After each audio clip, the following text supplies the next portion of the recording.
What's up, guys? What's up, guys? Dudes, froggers, duders. Okay, today really special stream where we're going to only do one thing, and it's read like a huge nerd.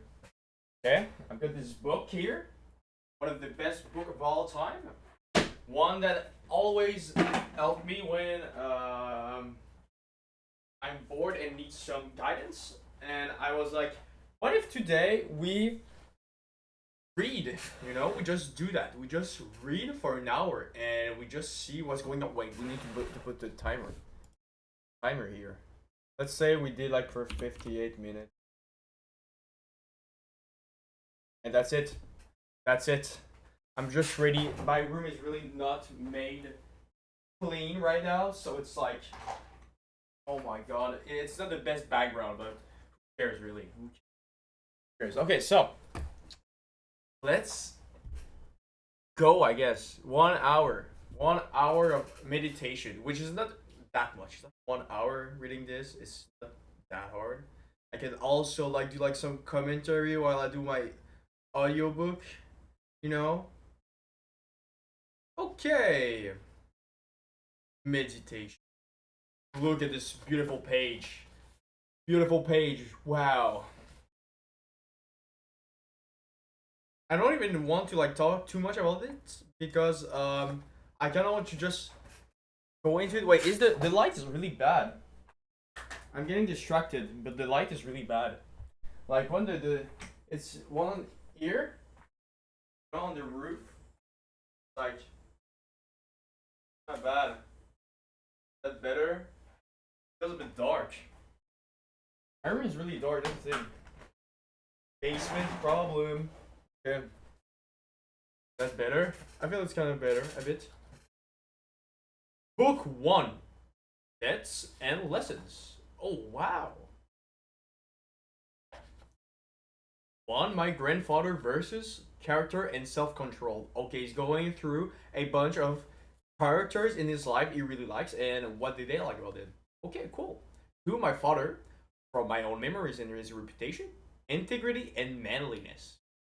3. My mother, her reverence for the divine, her generosity, her inability not only to do wrong but even to conceive of doing it, and the simple way she lived, not in the least like the rich. We have this team here, right? Being stoic is like all that stuff that's going to leave once you're dead. You like don't really need that. That's not that's superflu. That's over you. I guess our mom was like living at that, or my great grandfather. There's also a thing I think with Romans that are like really like big into their ancestors. To avoid the public schools, to hire good private teachers, and to accept the resulting cost as money well spent.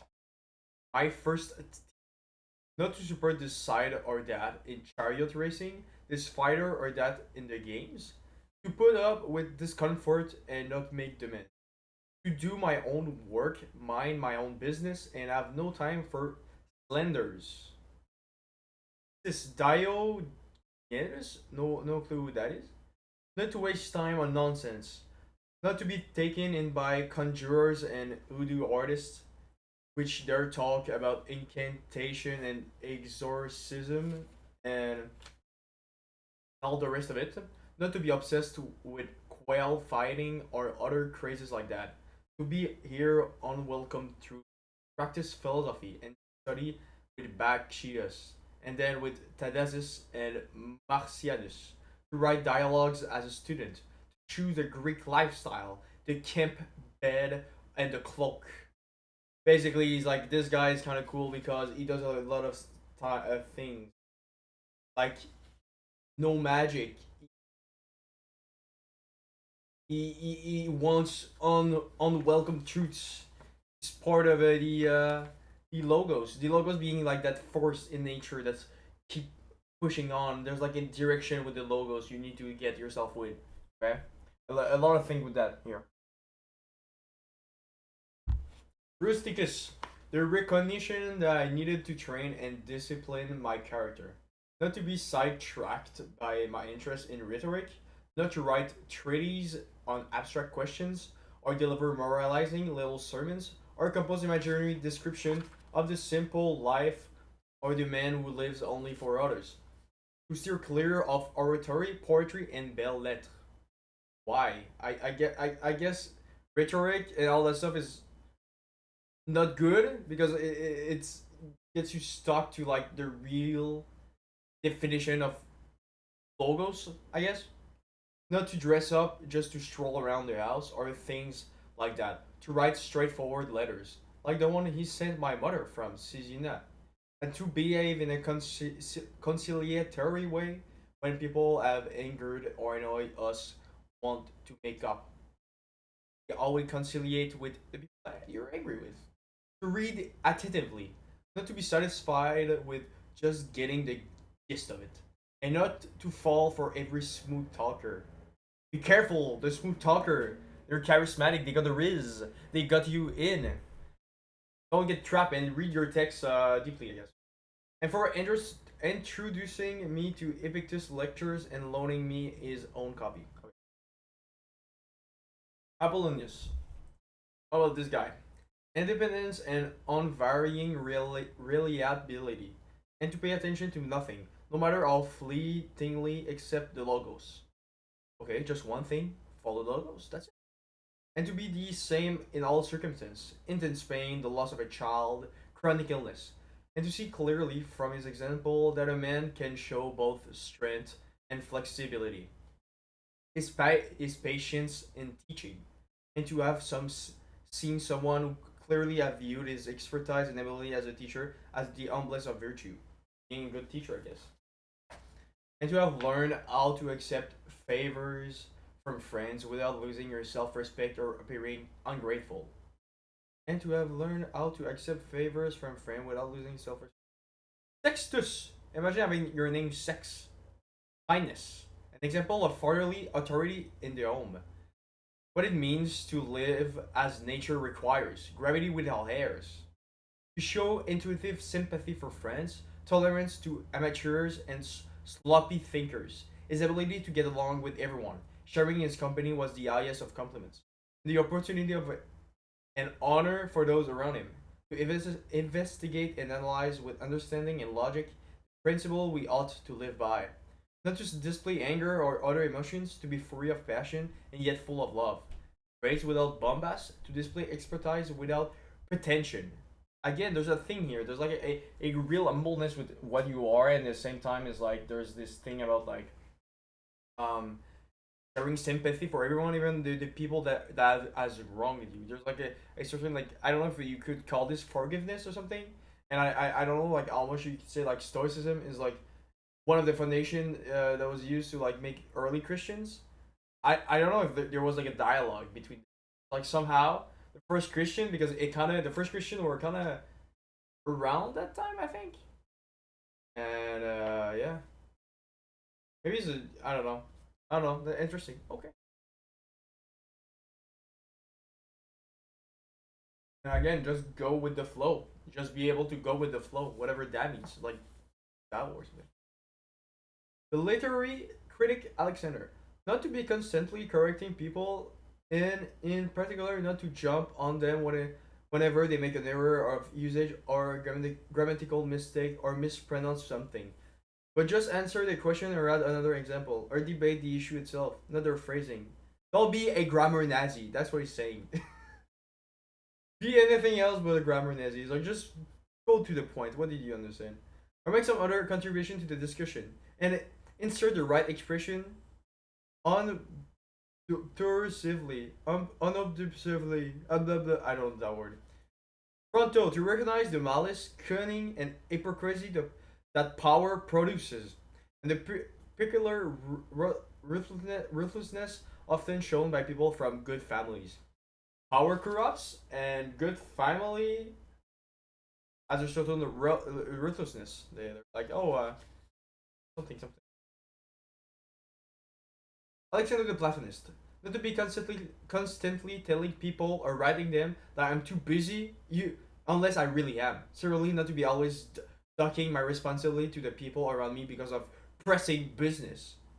Basically, You know, don't lie, and you know if you can take it instead of giving it to someone. You know, Catullus, not to shrug off a friend's resentment, even unjustified resentment, but try to put things right, to show your teachers ungrudging respect, and your children unfeigned love. Again, there's like a certain like how can I say it? A certain like you need to fully be sympathetic to everyone. You need to fully share love to and share love, and at the same time fully be in control to be with the logos. You need to be fully embracing everything it offers, even if it's like the bad sides. It's like everything that life sent you is a certain like thing. The only thing, you know, even in conversation, it's not the way that the people have talked that you should be bothered by, but like the form, the contents of it. Um, my brother, his brother, okay, or really his brother, to love my family, truth, and justice. It was through him that I encountered Teresa, Elvido, blah blah blah blah blah, and conceive of a society of equal laws, governed by equal equality and status and of speech, and of rulers who respect the liberty of their subjects above all else, and from him as well to be steady and consistent in valuing philosophy, and to help others and be eager to share, not to be pessimist and never to doubt your friend's affection for you, and that when people incurred his disapproval, they always knew it, and that his friends never had to speculate about his attitude to anything. It was always clear. Be so true to yourself that there's no way you have like a misunderstanding of even yourself and you're truthful to yourself or something. You know? Maximus, self control and resistant to distractions. Optimism in adversity, especially illness. A personality in balance, dignity and grace together. Doing her job without whining. Other people's certainty that what he said and what he thought and what he did was done without malice, never taking aback or apprehensive, neither rash nor hesitant, or bewildered or at a loss. Not obsequious, but not aggressive or paranoid either. Always no extreme ideas. Generosity, charity, honesty. The sense he gave of staying on the path rather than being kept on it. That no one could ever have felt patronized by him or in a position to patronize him. A sense of humor. Yeah, this guy is pretty cool. Self control, optimism, work even if it's uncomfortable. There's like a real good thing here. I think I was seeing with my first reading is like you need to be able to distance yourself with discomfort, and that's how you'll get to the good stuff. You know, you want to be able to like really harvest the good stuff about like sympathy and all that stuff, but at the same time you need to be able to be distant to the uncomfort and live with it to really do your job right. To pretty much anything, you know. It's like nothing can get to you, but at the same time you need to be able to like give space to like the good thing like charity, generosity, justice, and all that jazz. And even then, justice is like, what do you mean by justice? Anyway, my adopted father, compassion, unwavering adherence to decisions once it reached them, indifference to superficial honors, hard work, persistence. And again, there's like a certain like thing with Stoicism and Marcus Aurelius with like superficial like stuff. It's like, oh, honor, money, fame, that's not going to do anything for you to do your job. You know, it's like at the end of the day, the only thing you need is to follow the logos, and following the logos means like being able to like kind of be like distant, taking everything, and always going back to like that, let's say Roman ideal about like kindness and hard working and loving and empathy and stuff like that. You know, I mean, you can kind of tweak the ideal a bit, you know, to make it like more modern, but so, listening to anyone who could contribute to the public good is Dodged determination to treat people as they deserve. A sense of when to push and when to back off. Putting a stop to the pursuit of boys. Putting a stop to the pursuit of boys. Woman is altruism. not expecting his friends to keep him entertained at dinner or to travel with him, unless they wanted to. And anyone who had to stay behind to take care of something always found him the same when he returned. His searching questions at meeting, a kind of single-mindedness almost, never content with first impression or breaking up the discussion prematurely. His consistency with his constancy to friends, never getting fed up with them, or playing favorites. Oh yeah, the real humbleness. You don't try to be the good one. You try to be a good one. You don't try to be like the one in the group that's going to get the attention and like all the value, because that stuff is like at the end of the day superfluous to your work. The logos. The only work is like maybe there's a social component to your work that you have to like be able to get, but again, that social component is probably not fame, and you need to let that go and our money and stuff. It's like I should them like get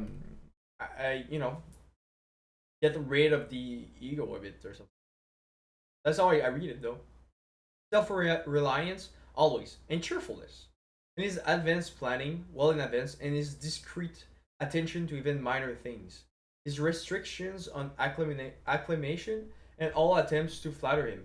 His constant devotion to the empire's needs. His stewardship of the treasury. His willingness to take responsibility and blame for both. His attitude to the gods. No superstitiousness. And his attitude to men. No demagoguery. No currying favor. No pandering. Always sober, always steady, and never vulgar or a prey to fads. The way he handled the material comforts that fortune had supplied him in such abundance, without arrogance and without apology. If they were there, he took advantage of them. If not, he didn't miss them. Again, there's something about like non-attachment here. It's kind of cool. No one ever called him glib, or shameless, or pedantic. They saw him for what he was, a man tested by life, accomplished, unswayed by flattery, qualified to govern both himself and them. His respect for people who practice philosophy, at least those who were sincere about it, but without denigrating the others or listeners to them. There's also like a acceptance of everything, and a kind of like sympathy. Like everyone are doing like kind of not the best they can do, but like they're just like in a certain like confusion or something, which like stoicism is like as that thing that really makes me like think about like Buddhist stuff or Zen stuff almost. There's a certain like kind of acceptance over like anything, and that type of like um ego work. You need to be like only focusing on some stuff, and the rest kind of letting it be unattached. I don't see like certain like work with the perceptions. I know that it's going to take there, but like also there's like this thing, how you work your perceptions to be one with the logos, one with your duty almost, the duty of like you and your community and stuff like that, which is really interesting. Okay, where was I? I feel I'm just saying the same thing. I repeat the same phrase, but I think that's this book a lot. He just repeats himself in new words, and putting it in new words just add a little bit of precision to like philosophy, I guess. And I've got like I thought about it. I was like uh I don't know who he wrote this for, but like I got my intuition is like he kind of wrote him for himself, but also for his son. Or like I think because it feels like he's giving order, and I'm like, how much he's not giving order to himself. Maybe he wanted like to put it on paper, but like I feel his journal were probably going to be something else for someone else. So it's kind of cool to think like that, think he's trying to give this book to like I don't know like certain like guidance. Kind of cool. And it's a guidance that's like really like personal too. I don't know. I think I heard like people saying he didn't really share his journals. He was keeping them for himself and only him. But I think there was still like something in them like at the end he had maybe a goal to give it to something, someone. I think. His willingness to take adequate care of himself, not hypochondriac or obsessed with his appearance, but not ignoring things either. With the result, with the result that he hardly ever needed medical attention or drugs or any sort of salve or ointment. This, in particular, is willingness to yield the floor to experts in oratory, law, psychology, whatever, and to support them energetically, so that each of them could fulfill its potential. Now, there's a thing here too. Know like how much you can bring to the table and find the right kind of like knowledge people have. You don't. That he respected tradition without needing to constantly congratulate himself for safeguarding our traditional values. Not prone to go off on tangents or pulled in all directions, but sticking with the same old places and the same old thing. The way he could have one of his migraine and then go right back to what he was doing, fresh at the top of his game. Yeah, there's also like a big like thing being able to like endure pain. Even like that's crazy. Yeah. I kind of like this. It's like this is just a like work ethic that's like I somewhat like. I know it's like maybe not healthy to work that much, but like there's still like a certain thing about this. It's like, oh my god, you could like work as hard and be able to work as hard, you know. Which is like I'm not putting like it's not because you work hard that it's going to pay. There's a balance. There's a balance to this shit. You know, from the stuff you would get from. I'm getting political here. Okay, I'm going to continue. Imagine getting political from a Stoic text. Oh god.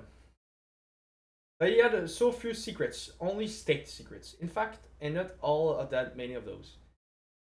The way he kept public action within reasonable bounds, game, building project, distribution of money, and so on, because he looked to what needed doing and not the credit to be gained from doing. Oh, there's also the thing. Like Marcus Aurelius he was the head of the state. He was like literally the king there, right? The emperor. Oops. The emperor there. So it's like there's a lot of like society stuff. Is like how do you rule? How do you rule with this philosophy? You know, and I feel it's kind of interesting to see like this text was probably made for like his buddies, his government buddies up there. But like now this book is like you could someone on the floor could like read this and have the same like I guess discipline, but again it's like not the same. They are talking about politics there. They're talking about how to build a fulfilling government. So no bathing at strange hours, no self-indulgent building projects, no concern for food, or the cut and colors of his clothes, or having attractive slaves. The robe from his farm at Lorium, most of the things at Lenivium, the way he accepted the customs agents' apology at Tusculus, etc. He never exhibited rudeness, lost control of himself, or turned violent. No one ever saw him sweat. Everything was to be approached logically and with due consideration, in a calm and orderly fashion, but decisively and with no loose ends. Could have said of him, as they say of Socrates, oh, Socrates fan, that he knew how to enjoy and abstain from things that most people find it hard to abstain from, all too easy to enjoy. Strength, perseverance, and self control in both areas, the mark of his soul and readiness indomitable. Also, the cool thing about this, like usually philosophy books are like so dense and so hard to read. When it's this, it's like there's like a lightness to it, and yet he's able to like really put the idea like forward. Okay, now the gods. Ooh, the gods. Zeus. They had a good grandparents, a good mother and father, a good sister, a good teacher, good servants, relative, friends, almost without exception. And I never lost control of myself with any of them. Although I added in me to do that, I might have easily.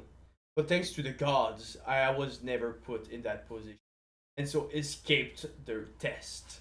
The gods were testing him. that I wasn't raised by my grandfather's girlfriend for longer than I was. That I didn't lose my virginity too early. I didn't enter adulthood until it was time. Put it off even. The gods, the gods gave me virginity. Yes.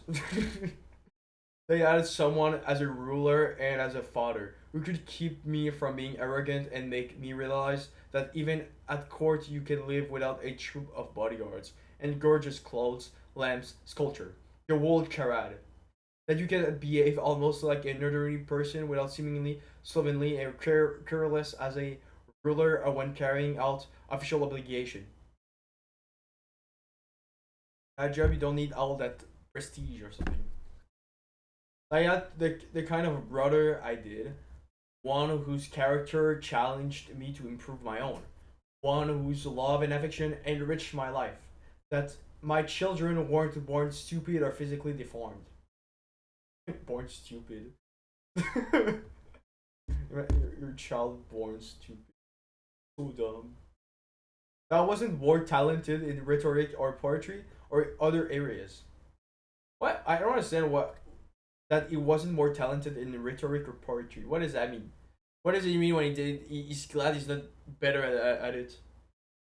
If I'd felt that I was making better progress, I might never have given them up. Okay, so he's happy he has like gave up rhetoric and poetry. I still don't understand. So maybe because he got like to the place he has now.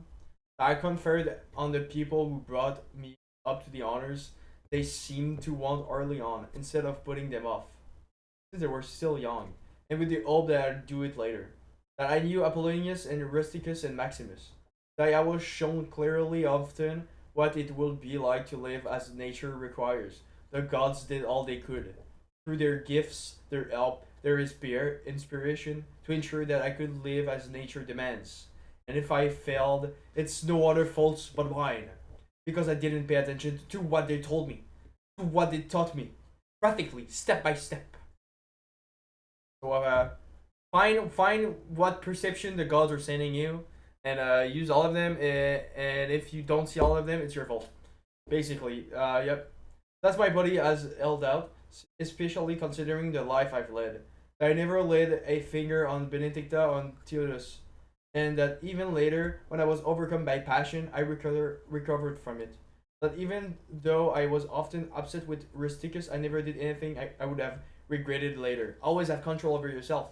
Always be able to go back to the logos. Coffee. Yum yum yum yum. Even though she died young, at least my mother spent her last years with me.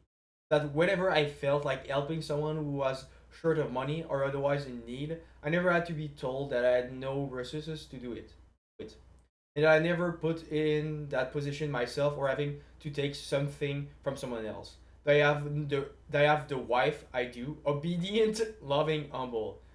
Ah, you know men from before. The obedient wife. Oh, you love control. Ah, classic. That my children had competent nature.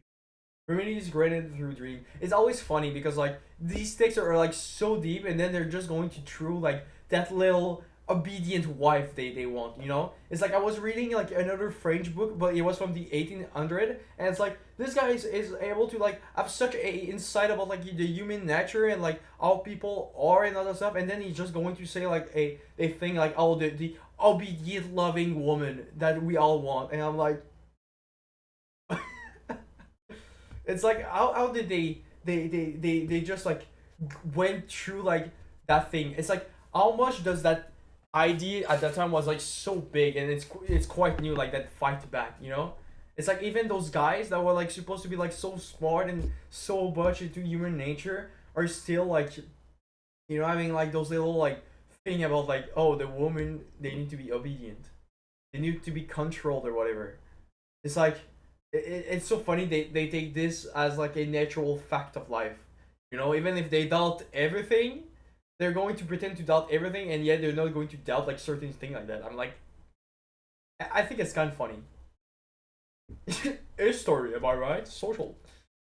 Remedies granted through dreams. When I was coughing blood, for instance, and having fits of dizziness, and the one that's Kaitira, That when I became interested in philosophy, I didn't fall into the hands of charlatans, and I didn't get bogged down in writing treatises or become absorbed by logic chopping or preoccupied with physics. All things for which we need to help a fortune and the gods. Woo! Book one finished. So that was all the people that Marcus Aurelius kind of liked and what they honored in them. Book two, on the river Gran among the Quadi. So I think now we're getting more into like that essence of like stoicism. It's like, you know, like now that we have all the people in our life, we kind of like have model for it's and teachers. It's like it's time to understand. There's oh, I need to like my clothes are old. One, when you wake up in the morning, tell yourself the people I deal with today will be meddling, ungrateful, arrogant, dishonest, jealous, and surly. They're like this because they can't tell good from evil. They're too in confusion.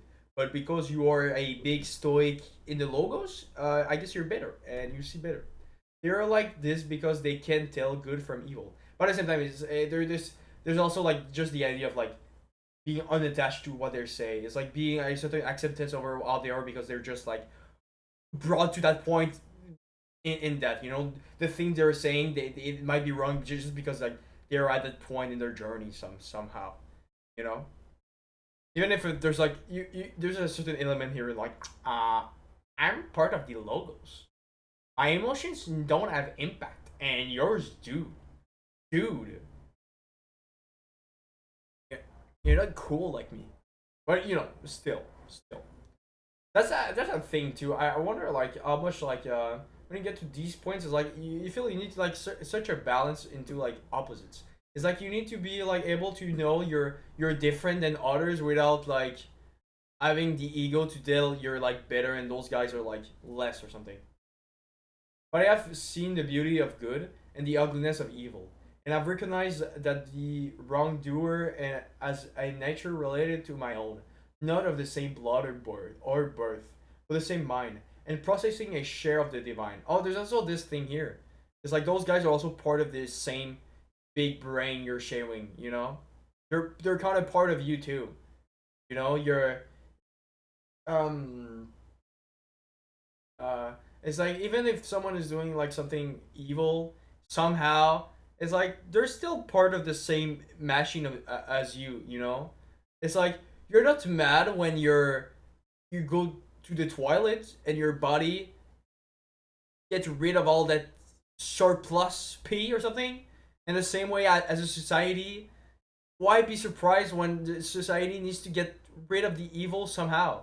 You know, that's a good metaphor I like. You know, it's like getting rid of the evil is like key. You know, there's a society regulating itself, and so like why be mad? Why a thing there? It's like your whole body. There's also this thing with Marcus Aurelius and I guess Stoicism. It's like they see society as like this big organ, as this big three. We are all part of the same thing. We all play the same actions, and so why judge? It's like you're it's like judging your end for being like having 5 fingers. Why will you judge your end to have not have 6 fingers? Your hand have 5 fingers. It can do 5 things. The fingers. Like interesting in it. I don't have teeth, so it's like not in it enough. But no. Okay. And so none of them can hurt me. No one can implicate me in ugliness, nor can I feel angry at my relative or hate him. We were born to work together like feet, hands, and eyes. Again, that metaphor about that we are big bodies. And like the two rows of teeth, upper and lower, to obstruct each other in is unnatural. To feel anger at someone, to turn your back on him. These are obstructions. He uses a lot of like bodily metaphors. It's like we're all the same body. But like for me, the first time I read it, it was like watching like Francis Bacon paintings. You know, we did that yesterday. in my head, it's like having figures of talking about like body parts and organs. It just makes me like think about like those mash of meat balls. You know, that's the image that comes from it. There's like a certain gore element to it, and I wonder if like that certain like gore element, why you use like as much like bodily fluids and like bodily organ stuff. If there's a certain like violence to the fact that like Marcus Aurelius was like, you know, he's a soldier, he had to go to war, he probably killed a lot of people, and I wonder if that sort of like soldier mentality of seeing a lot of like humans dying kind of like got through his romanticism, you know, things, seeing society as one organ because like so disconnected to that thing. Yeah, interesting. Whatever this is, whatever this is that I am, it is flesh and a little spirit and an intelligence. Throw away your books, stop letting yourself be distracted. This is not allowed. Instead, as if you were dying right now, despise your flesh. A mess of blood, pieces of bone, a woven tangle of nerves, vein, arteries. Consider what the spirit is air, and never the same air, but vomited out and gulped in again every instant. Yeah, there's something like really ugly and like bodily fluid crass, you know? Finally, the intelligence. Think of it this way. You are an old man. Stop allowing your mind to be a slave, to be jerked off by selfish impulses, to kick against fate and the present, and to mistrust the future. Yeah, control over your mind. But also, there's an eight about the body too. You know, he uses like a lot of bodily metaphor and imagery, but there's like a certain like eight about the body, which I'm not sure what to think about.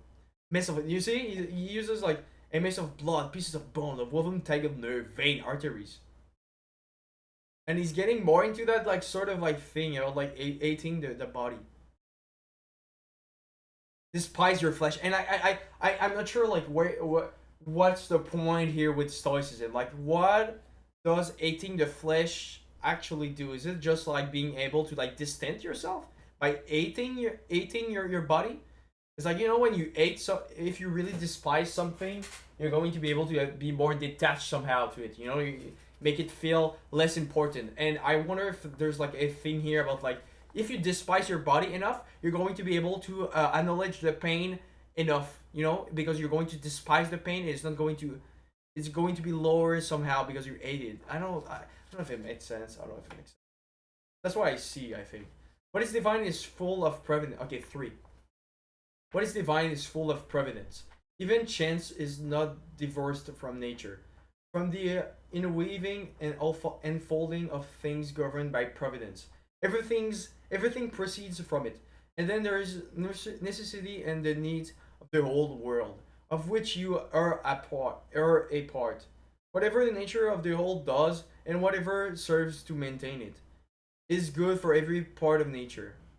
Yeah, whatever it happens, it's like natural. You know, the guy being evil, he's kind of just at the part, doing his part in the journey of the biggest organ. But you have a part too, you know. So it's like you need to find your role, play your role right. Um, the world is maintained by change in the elements, in and in the things they compose. That should be enough for you. Treat it as an axiom. Discard your thirst first. Discard your thirst for books so that you won't die in bitterness, but in cheerfulness and truth. Grateful to the gods from the bottom of your heart. There's also this thing. It's like is sense of like how you get to the logos is only from the god. There's like type of knowledge. I guess books don't have that type of knowledge. The only real truth is a certain like religious truth, maybe spirit. You know,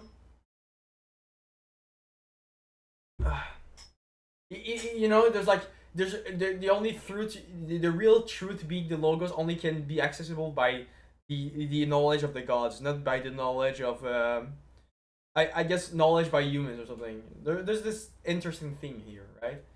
Like isn't like Catholicism always also like have this thing about like knowledge is like there's like some people are going to think there's only one truth and it's God truth, and some other people are going to say no, even science can give like a certain truth, like, you know, two truths living simultaneously, which is Okay.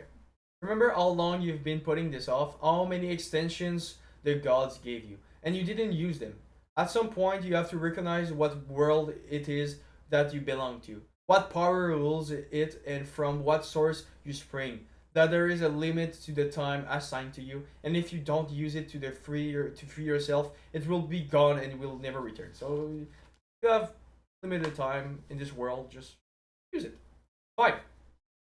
Concentrate every minute like a Roman, like a man, on doing what's in front of you with precise and genuine seriousness, tenderly, willingly, and with justice, and on freeing yourself from all other distractions. Yes, you can. If you do everything as if it were the last thing you were doing in your life, and stop being aimless. Stop letting your emotion override that what your mind tells you. Stop being hypercritical, self-centered, irritable. You see how few things you have to do to live a satisfying and irreverent life. If you can manage this, that's all even the gods can ask you. It's like the work ethic he's asking. It's like all the no bad emotions. Nuh-uh. Work like a maniac. Yes, every minute counts. You know who said capitalism is what gave us productivity maniacs? You know, this guy. I mean, this guy was like head of a state. So, anyways, yes, keep on degrading yourself, soul. 6. Yes, keep on degrading yourself, soul. But soon, your chance at dignity will be gone. Everyone gets one life. Yours is almost used up. And instead of treating yourself with respect, you have entrusted your own happiness to the souls of others. He's talking about himself right now. He's talking about his own soul. He's kind of that's the thing I'm saying. It's like I'm pretty sure like this guy. It was like to be able to like have his work ethic as used and like endure the pain this guy has done with his work is like he was degrading his own soul and his own body so much, you know, in a certain but like in a certain like a distant way. And I wonder I just like you know this sixth thing. Yes, keep on degrading yourself, soul. He's talking about himself. He's talking to his own soul. He's like that's how he got through it though. And you know I just wonder if it's like if you have to be like so much degrading your own soul.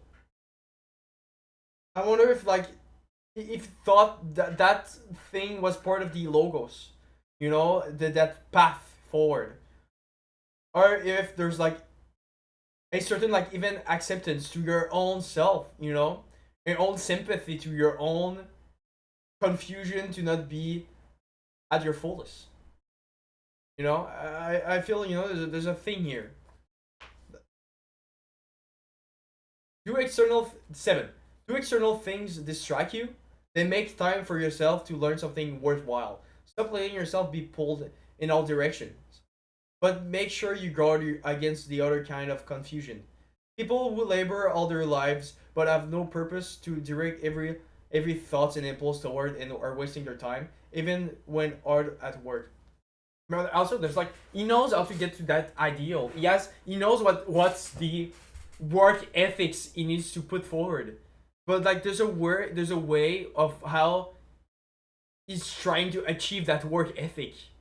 That's like seems a bit like not counterintuitive, but a bit counter what he's saying. You know, ignoring what goes on in others people's souls. No one ever came to grief that way. But if you won't keep track of what your own soul's doing, how can you not be unhappy? Wait, 8. Ignoring what goes on in others people's souls. No one ever came to grieve that way. But if you won't keep track of what your own soul is doing, how can you not but if you won't keep track of what your own soul's doing, how can you not be unhappy? He's basically saying like just watch yourself, dude. You know, stop caring about what other things. Like even me, you know, I care too much about oh how can this guy. I should like focus on myself. I should focus on myself, not on Marcus here. Don't ever forget these things. The nature of the world, my nature, I relate to the world, what proportions of it I make up, that you are part of nature, and no one can prevent you from speaking and acting in harmony with it, always. Then, in comparing sins the way people do, Theophrastus says that the ones committed out of desire are worse than the ones committed out of anger, which is good philosophy. The angry man seems to turn his back on reason out of a kind of pain and inner convulsion. But the man motivated by desire, who is mastered by pleasure, seems somehow more self indulgent, less manly in his sins. Theophrastus is right, and philosophically sound to say that the sins committed out of pleasure deserves a harsher rebuke than the one committed out of pain. The angry man is more like a victim of wrongdoing provoked by pain to anger. The other man rushes into wrongdoing on his own, moved to action by desire. Here he's like, yeah, that's interesting. Here he's saying like some actions have not the less the same value. Some action driven by pleasure are not going to be taking the same as some action driven by anger. Because if you have action driven by anger, it's probably driven by pain. So the pain is going to drive by action, and it's more acceptable to like have someone like have an action driven by pain and be sympathetic towards it than someone being driven only by pleasure and being idealistic. It's like not the same, you know. Someone is going to do the same thing, so an action. If someone is driven by pleasure, it's like there's like less control in it than someone driven by pain, because like yeah, you know, there's something here you said. But like how much could you say like being driven by pain itself is somewhat being driven by pleasure? You know, you're driven by the want of less pain, so you get like driven by pleasure of like having less of pain. You know what I mean? Uh, that's like operant condition. Yeah, okay. Element. You could live life right now. Let that determine what you do and say and think. If the gods exist, then to abandon human beings is not frightening. The gods will never subject you to harm. And if they don't exist or don't care what happens to us, what will be the point of living in a world without gods or providence? But they do exist. They do care what happens to us. And everything a person needs to avoid real harm, they have placed within him. If there were anything harmful on the other side of death, they would have made sure that the ability to avoid it was within you. If it doesn't harm your character, how can it harm your life? Nature would not have overlooked such danger through failing to recognize them, or because it saw them but was powerless to prevent or correct them. Nor would it ever, through inability or incompetence, make such a mistake as to let good and bad things happen indiscriminately to good and bad alike. But death and life, success and failure, pain and pleasure, wealth and poverty, all these happens to good and bad alike. And they are neither noble nor shameful, and hence neither good or bad. And there's this thing about like everything life offers you is like a certain like that's where the world is now. There's just a thing like having to accept the tools the world is giving you, and if it gives you something, that means like that's your card you have to play in. You know, it's like there's no judgment. Of, like it cannot harm you if it give it to you somehow. There's certain things like that, which is like kind of extreme. Um, he's saying like because there's like a truth, that truth is like so ideal that like what it's giving you is like truth. You know, it's like there's a certain reason to like what has been like giving it to you. Okay, 10 more minutes. 12. The speed with which all of them vanish. The objects in the world and the memory of them in time, and the real nature of things our senses experience, especially those that entice us with pleasure or frighten us with pain, or are loudly trumpeted by pride. To understand those things, how stupid, contemptible, grimy, decaying, and dead they are. That's what our intellectual powers are for. And to understand what those people really amount to, whose opinions and voices constitute fame, and what dying is. And that if you look at it in the abstract and break down your imaginary ideas of it by logical analysis, you realize that it's nothing but a process of nature which only children can be afraid of. Not only a process of nature but a necessary one. And all man grasps God with what part of himself he does so, and all that part is conditioned when he does. Okay, so that's really interesting.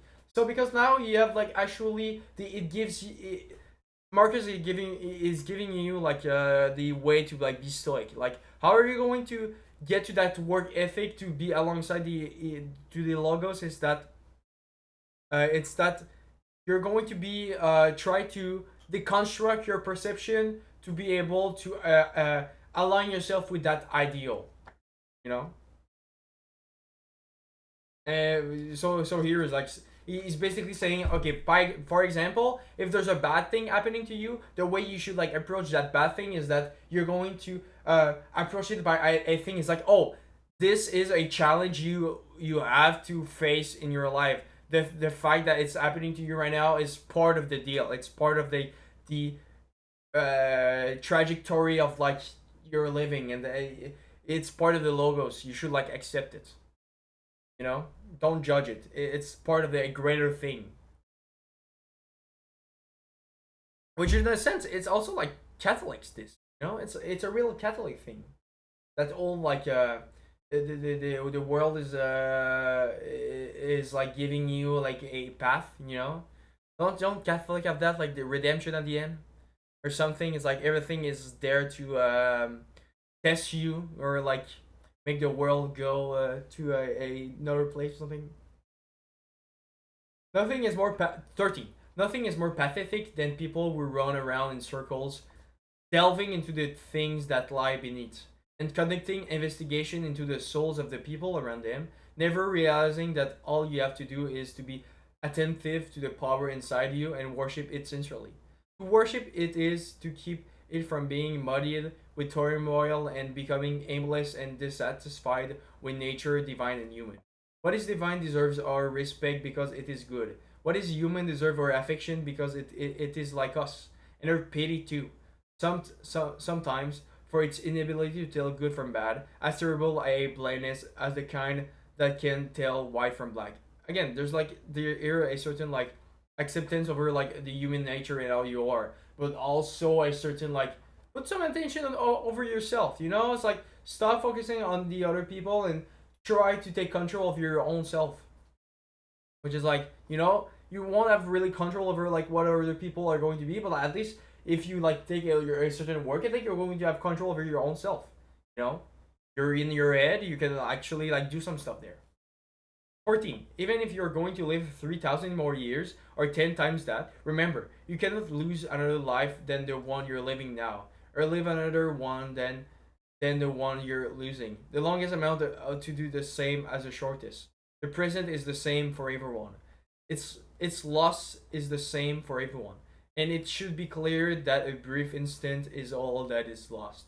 For you can't lose either the past or the future. How could you lose what you don't have?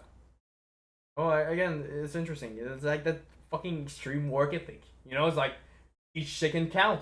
Each second needs to be used. Who cares about the future or whatever? The only thing you're actually going to live is the present. You're not living the future. The only thing you're going to live from the future is a memory of the future.